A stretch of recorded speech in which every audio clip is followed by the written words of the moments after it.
Do you have entrepreneur DNA? Then you'll want to listen to what today's guest has to say.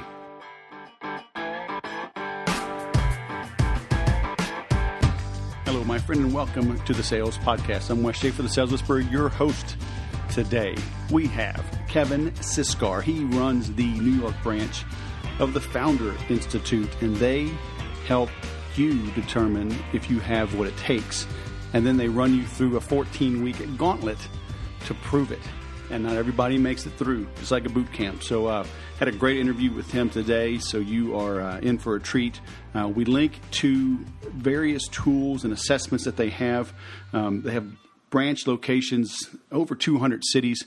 They do meet in person. So if you think you've got what it takes and you want a platform, if you want a curriculum, if you want proven mentors to help you launch this business and grow, then you're going to want to listen to this and take some notes and visit the links that I include on the show notes. So this is the home for entrepreneurs today for sure. Another home for you if you're not quite ready. If you're in sales, you don't have that side hustle. You want to make more money in sales as a sales professional, because in every business, and we talk about that in the interview, you have to know how to sell. Nothing happens until a sale is made. Head on over to makeeverysale.com, makeeverysale.com. That is my personal course, over 41 videos, workbook, all types of handouts, templates, the tips and tricks, the strategies, the tactics that I've used since 97 to sell millions of dollars across the kitchen table. You know, business to consumer, B2C. I've sold seven-figure deals to Google. I've sold $635,000 actually training package to Dell back in the day. This is what I've used to help daycares grow their business, interior design coaches grow their business. It runs the gamut. Sales is sales.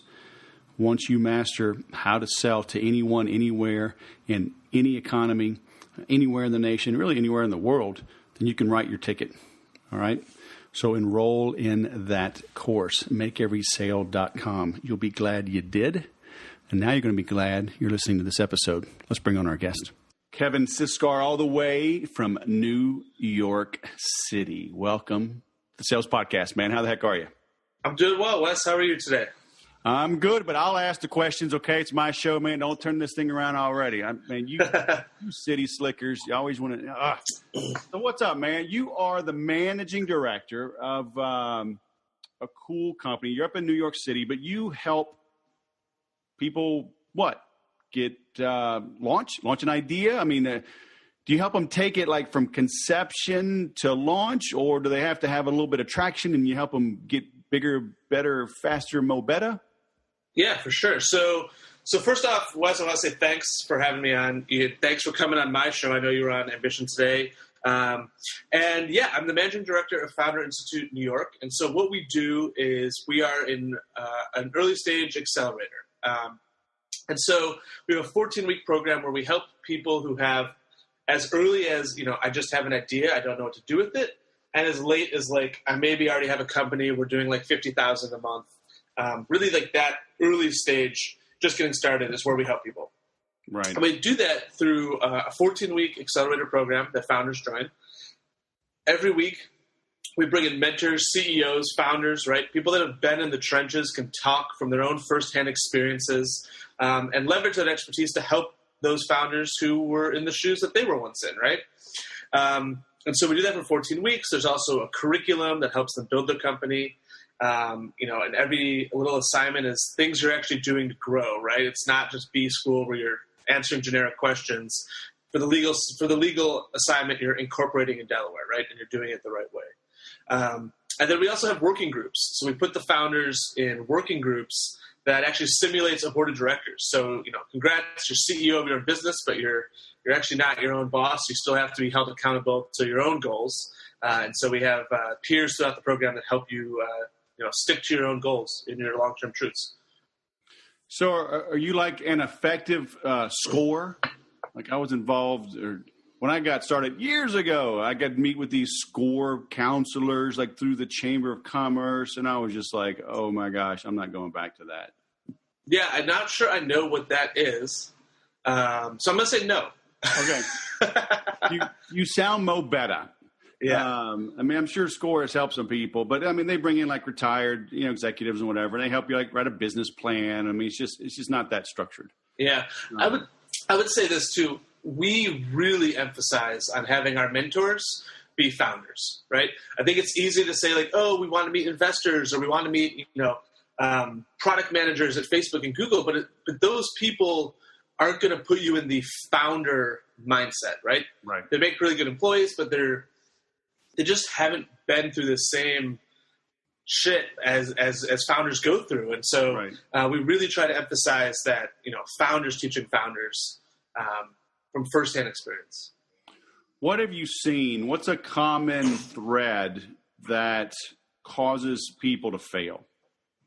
Common thread. So I get this question a lot, and the answer is everything, right? Life, right? One of my favorite quotes actually comes from Adeo. He's the founder of Founder Institute, and I asked him, like, what's one of the best pieces of advice you ever got? And this was his answer. He said, the company only dies when the founder quits. Full stop. I said, well, all right. Well, at first I thought that was like kind of a cliche thing to do, but now I've helped start over 110 companies in the last few years. I see it, right? And the things that cause a founder to stop are everything from, at the earliest stages, I got a job promotion. I'm not sure if this is the right path to, I'm having a kid. I don't have enough money saved up. Down the road a bit, it becomes like co-founder disputes, product market fit. We mismanaged our burn rate, so we ran out of cash. But I interview founders on our podcast. I see these mentors every week at the Founder Institute sessions, and I'll say this: some of the best founders I've seen have burned their companies down to 2-4 employees from hundreds of employees, restarted and built the thing back up. And very easily in those moments, they could have quit. Company could have stopped, could have died because the founder gave up, but they didn't. There's just something. The grit is so next level in these founders that they just refuse to accept failure on any level. Well, but sometimes don't you just have a bad idea and it needs to die? Yes and no, right? I find that if you're doing the processes right, building a company is, you're always going to be wrong. Everything when you're starting a company is going to be wrong. Right? That's the one thing we know is everything you're thinking is going to be wrong, right? But if you follow the steps, right, you talk to your customers, you iterate, you build the product in the right way, you can get there. A company is not like, I had an idea, I built that idea, we sold that idea, we made money. It's like, I had an idea, we went on this really long journey, we made some money along the way, here, and here, we made some products, but like, it's more of a journey in my mind where you'll figure it out if you do the right things as a founder. Right. Does that make sense? Yeah. Well, and it's like, your idea could change. Yeah. And I tell people too, I mean, look at IBM, right? I mean, I'm old enough to remember when, a PC, when you bought a PC, it was like they would promote it as being IBM compatible. Right. But now IBM doesn't even make PCs. Right. They sold it to Lenovo. Right. Google started with search, and now you use Google Maps, right? And like, you can't be that all over the place early on. You can get there down the road when Uber does Uber Eats and all this stuff, right? But you'll figure it out. You'll get there if you keep trying. Yeah. So, but the main thing is have a decent idea, go make some money, and be ready to adjust as you go. I mean, I tell people, it's like, I started the Sales Whisperer in 2006, just doing sales training. And the bulk of my income in the last 10 years has been through software sales. Exactly. I bought software for myself to grow my business, got really good at it, found a need. I was early to the game, made a ton of money. And now I'm bringing back more of an emphasis back on sales training, but I went way deep on software. Now that pillar, that avenue is solid. Yeah. And now I can branch off and do other things, but I don't neglect that. it's an evolution, right? And I think what enables that evolution is a mindset that you're in, right? That founders get in, that the best founders have. And for some people, that's instinctual. For other people, it can be taught. It'll take, probably a year, 2 years to really change the way you think about the world and transition from being a really good employee to a really good founder. But yeah, it's a mindset in my mind. And that's why we're not the company institute, we're the founder institute, right? So we will let people in the program almost regardless of the idea you have. We just want to work with awesome founders. And we actually have a predictive psych test that lets us figure that out. So everyone that comes in the program takes a Big 5 personality trait test. And the Big 5 traits we look for are fluid intelligence, openness, agreeableness, conscientiousness, and we also flag for entitlement and troublemaking to an extent. But what really matters is high fluid intelligence, which is not how smart you are. Fluid intelligence? Yep. Fluid intelligence, which is different than IQ in the sense that fluid intelligence is not how smart you are overall, but how fast you can solve new problems as they come at you, which is really what being an entrepreneur is. Something comes up in the morning, you solve it by the afternoon and keep building your business, right? Right. Next up is high openness. So when a new problem comes up, you're fast at solving it, but you're also open to the potential solutions there. And then also 100% on all of these vectors is not what you want. I'd say agreeableness, you want somewhere around like 60%, right, is the ideal entrepreneur. So you actually have your own gut, but you're not just agreeing with everyone. You're not just disagreeing with everyone. You actually follow your gut, build your own instincts. So we really look for good founders that follow those traits that we can work with for 10 plus years. So you stay with them. Do you get a piece of the action, or how is that structured? Yeah, sure. So we take a 4% equity stake in each company. And then the really cool thing we do that I don't think anyone else does is we put it in a bonus pool. And so the 4% we take from everyone in the cohort goes into a pool. And anytime there's a liquidable event, 7, 8, 10 years down the road, that 4% gets paid back to all the founders in the cohort. So they're all vested in each other as peers. All the mentors and that CEOs that came in and volunteered their time to help these guys and girls so early. All of the local director teams, and then also Founder Institute HQ. So we support our grads out of Silicon Valley, where we're headquartered in Palo Alto, and we really, stay with the company long term and help them grow. Man, that's awesome. So these mentors are working for free, huh? Yeah. Well, they're volunteering, giving their time, and honestly, I don't know a single mentor that does it for that upside. They do it because when they started a company in the 90s or early 2000s, these resources weren't there, and they just struggled by themselves trying to figure it out day in and day out, and they love the fact to be able to give back. Right. Yeah, that's awesome. So they take a stake. That's cool. But you mentioned cohorts. So do you have, is it like an enrollment? Like, hey, July 1st, we're bringing in 10 new people for their 14 weeks or. Yeah. Okay. Yeah, it is. So we actually just closed out our winter cohort. We also run the program bootcamp style. So we started our winter cohort with around 36 founders and we graduated 14. And to your point about why do people fail, people give up, right? For life reasons. And it's everything under the sun, but not everyone makes it to the end. But one of the things I'm really proud of is this winter cohort. The industry average for female founders is somewhere around 17% in tech, and we graduated a 60+% female cohort, which was pretty amazing as well. So we actually just started our summer cohort. We got about 45 founders now, and we'll see how many we end up with. On your faces, maggot! But I could have. All kind of things with that. We can have a lot of fun. Yeah, well, you're ex-military. You get it. So we actually, I'm sure you've heard the saying, never ring the bell, right? Yeah.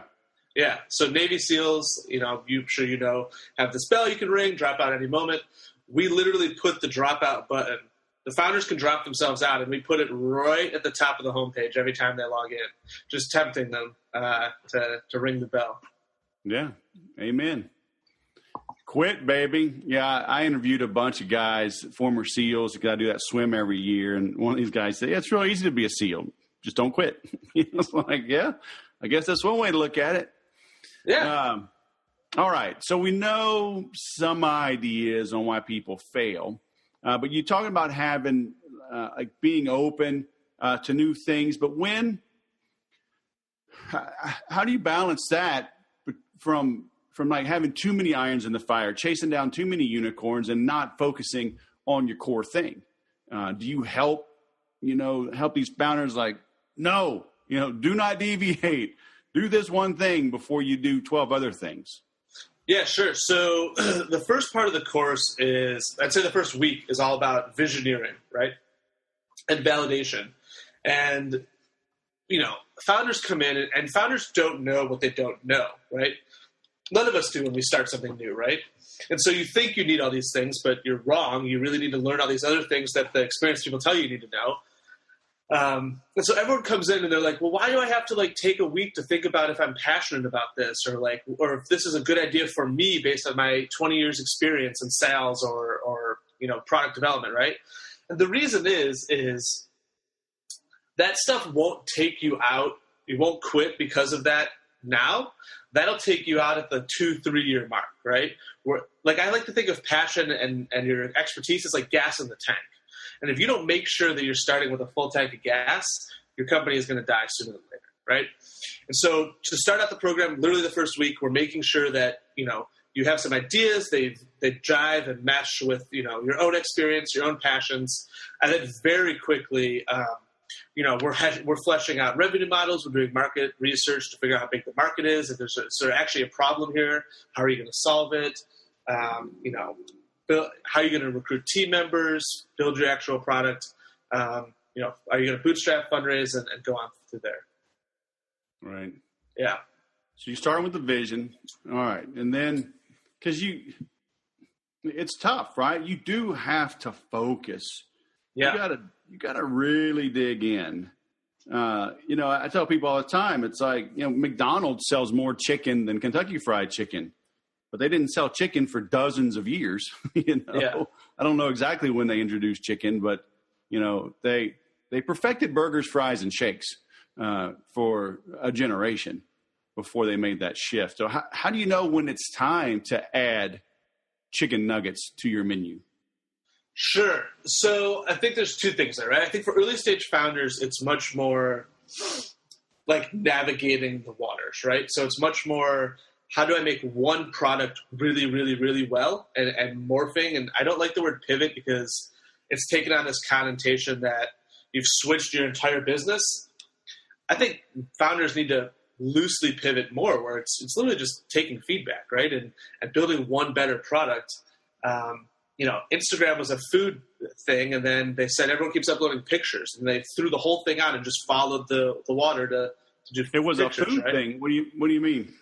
It was a food app. So it was for people. It was like a Yelp-like app called Bourbon, and then they're like, oh, but nothing's working. We're not getting scale, but everyone keeps uploading pictures of their food because we have these filters over here.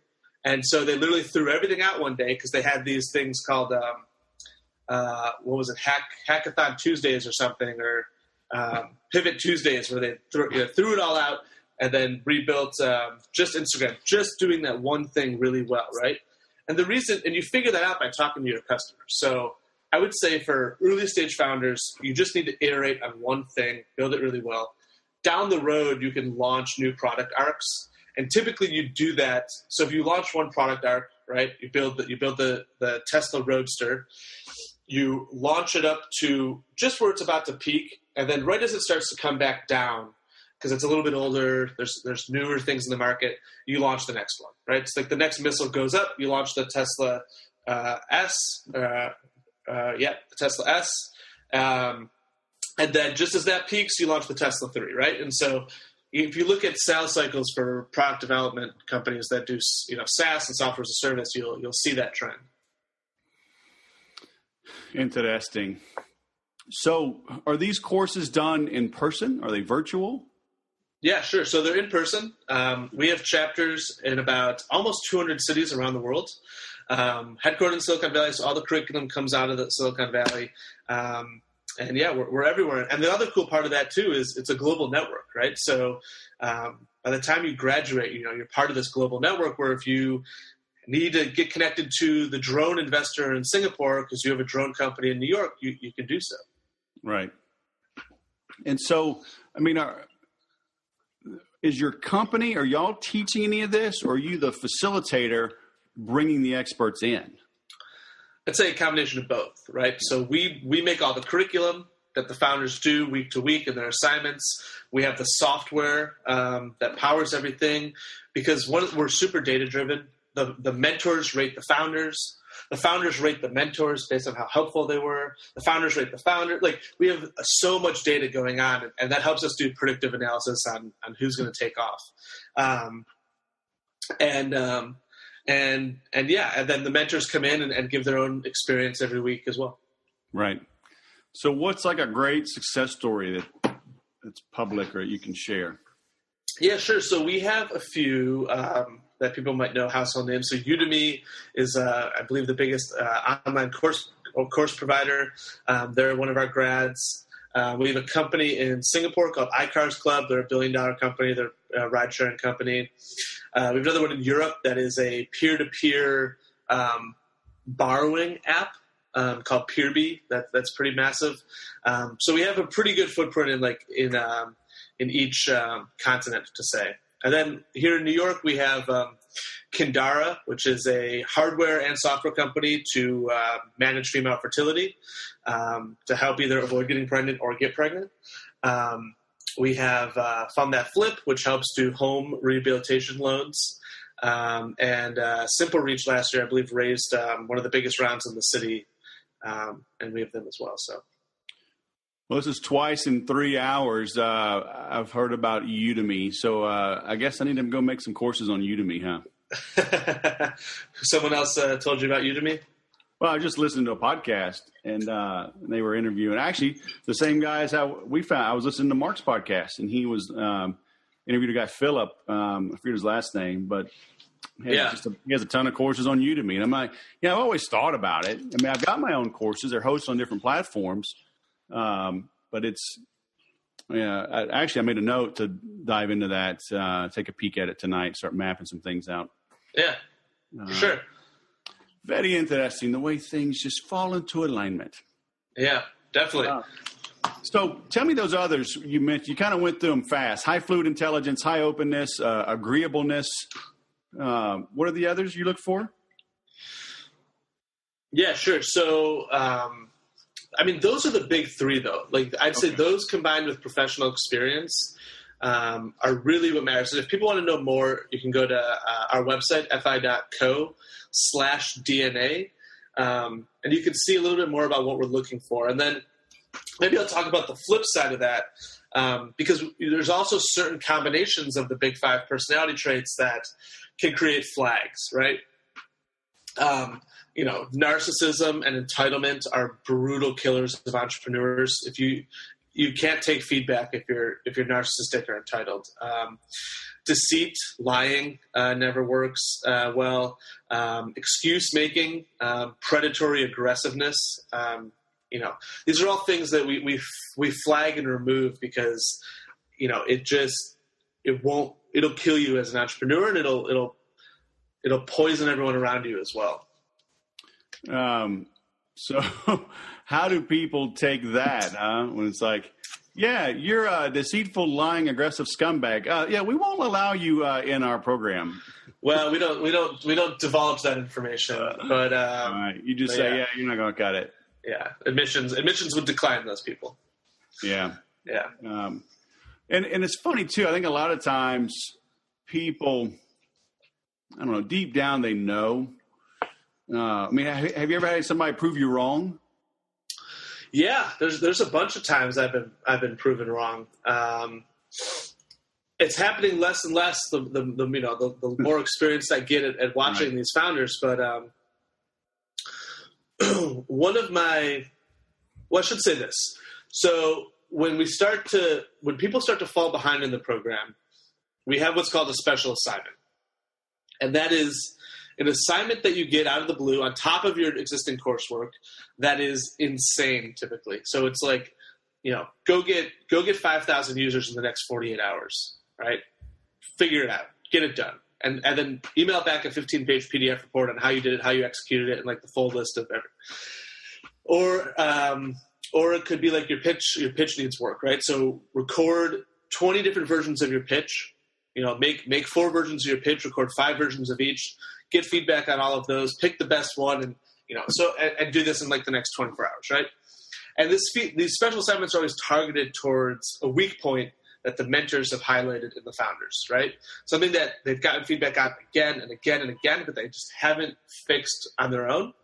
And so they'll get a special assignment if they start to fall behind on that. And people sometimes just throw their arms up and say, I'm not going to do it. I quit. I'm out. And then other people crush it, and they just hit it out of the park. And what happens then is they actually leapfrog the rest of the class because they did all this extra work that no one else in the class did. And so one example of that I have is a few years ago we had a founder. He was doing an esports company. Esports was still very new. It wasn't a household name yet. And he was talking about he was like, esports is the future. It's big. Everyone plays League of Legends, this and that. And every 50-year-old, 40-year-old mentor just looked at him and was like, what the hell is this kid talking about? So he got a special assignment that weekend. We're like, you got to explain this better. And that same weekend, League of Legends, which is a popular esports game, sold out Madison Square Garden in New York City, right? Like the Knicks and the Rangers don't even always sell out Madison Square Garden, but a video game sold out Madison Square Garden. And he went and he interviewed like 40 people on video, asked them all, came back on Monday, redid everything, and he crushed it. He got like the mentors rate the founders 1 through 5. He got 5s from all the mentors, and he crushed it. And he just sort of leapfrogged the whole class, and everyone knew what esports was. And even if you did it before he started talking, you did by the end, and you very clearly understood why it was the future. These special assignments really help people leapfrog and move forward. Yeah, and I can see how too. I mean, I think it goes back to that dabbling or maybe being just too stubborn. When you really focus, I mean, we're so abused, and it's self-abuse, with this multitasking, we're bouncing around and we never dive in on anything. And so I think it's through that really diving in and focusing is where you find the true strengths and you find the true weaknesses. Because it's easy to hide those weaknesses if you're just dabbling, if you're constantly bouncing around and never really going all in on something. Yeah, there's actually, and I'm gonna call out your studio for everyone listening here. But I see you got Tribe of Mentors on the shelf by Tim Ferriss. Yep, great book. And one of the first few chapters, I forget exactly who it is. It's probably one of the first 5 chapters, but it talks about how we've all become like rivers, right? Like we're all really good at everything. But you don't get paid in this world. You don't become an expert in something until you go really, really deep on something, right? And it could be cryptocurrencies, it could be candlesticks, it could be building napkins, right? I guarantee if you just took anything in this world and just you became the expert at signs on trucks, you'd make a lot of money. Right. You just got to get in it and get deep. Yeah, I see it all the time, man. People, they're just skimming the surface on so many things. And it's like, oh, well, good luck. Let me know how that goes. Yeah. So, man, you mentioned, I'm going to link to that. So fi.co/DNA. What else? Where should we send folks to learn more about you and start to assess their own business, see if this is something for them? Yeah, sure. So you can check out fi.co, our website. We'll have another cohort coming up here in New York in the next few months, but we're all over the world. We're accepting applications. If you want to hear some stories from some of the mentors of Founder Institute New York, that is typically who I have on my podcast, Ambition Today. So you can come hear their stories, hear how they got going. The podcast. My website, Siskar.co. I write some blog posts for founders, how to send, monthly investor updates, things that, you would find useful, how to be more productive. What else? I have a good Bitcoin guide on my website, and that's pretty much it. I'm pretty active on Twitter. If you want to hit me up on Twitter, at the Siskar, and yeah. And it's Siskar, right? Correct. Yep. All right. Make sure we get that right. All right, man. Final question. Shoot. You ready? I'm ready. Are you? I mean, you took a cleat to the face. I mean, you may not be thinking clearly. Right? So I'm going to give you a minute to kind of. Are you going to give some context for that for the audience? Hell no! Let them just think about it, man. I played soccer last night. I may have went to the ER, but I'm still here, getting the show done, Wes. Hey, dude, chicks dig scars. All right. And I hope they do, because I'm getting them from jiu-jitsu, man. I saw something this morning, actually on Instagram, formerly Bourbon, Burben. I just looked it up. The guy said after 30, I'm going to have to look it up. He's like, after 30, you don't get injuries. You just have like what is it, nagging? It was like nagging, like basically nagging disabilities or something for the rest of your life. I'm like, yeah, I'm kind of feeling that. But all right. But no, our listeners, imagine they're on a plane, they're on a train, they're driving, they're jogging, they're on a mountain bike, they're just listening. Can't do something right now, but as soon as they get to their desk, what should they do as a result of listening to this to move their business forward? Yeah, sure. So, give me a second here to think of that. So they already have a business. Maybe they're just in sales. Maybe they're a W-2 salesperson. I want to get better at sales. Maybe they have an idea. They're thinking about launching it. Maybe they've already launched it and they're struggling, or they want to get better. I mean, something to do to grow. I would say this: the number one thing you can do if you really, really want to grow as an entrepreneur or someone else is, and this is going to be totally, feel like it's out of left field, but you got to do the self work, because if you don't.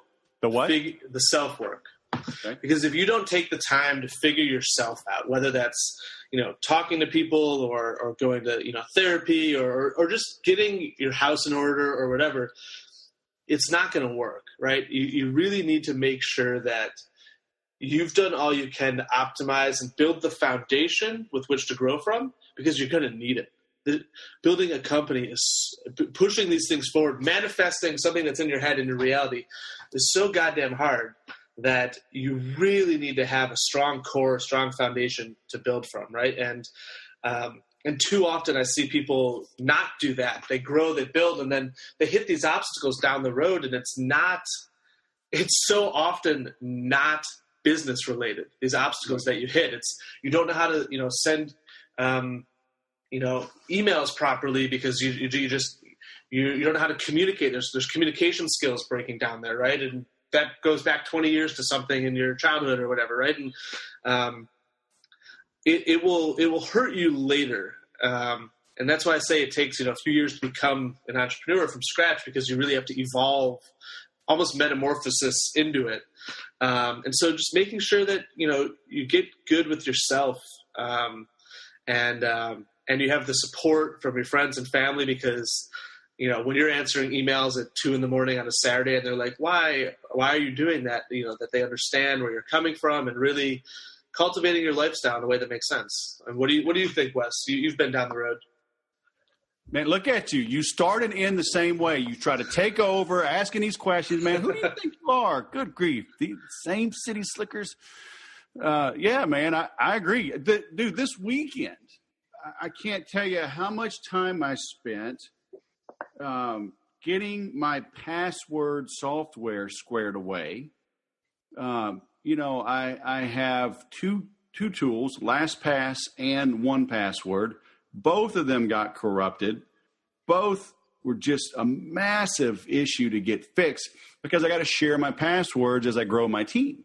Right? And it's just like, I just need a $5 VA to do some little stuff over here. And I got to share passwords, blah, blah, blah. So, I mean, hours and hours and going back and forth and chat sessions and, like, okay, I could quit. Because I literally can't scale the way I want to securely without getting this fixed. Yeah. And so but you're right, being able to keep that going, ask the right questions, persist, while keeping other things going that I'm working on. And having a life. Yeah. A wife and 7 kids and everything in between. But I like what you say there. Figure yourself out, know your why. I mean, fortunately, my family supports me.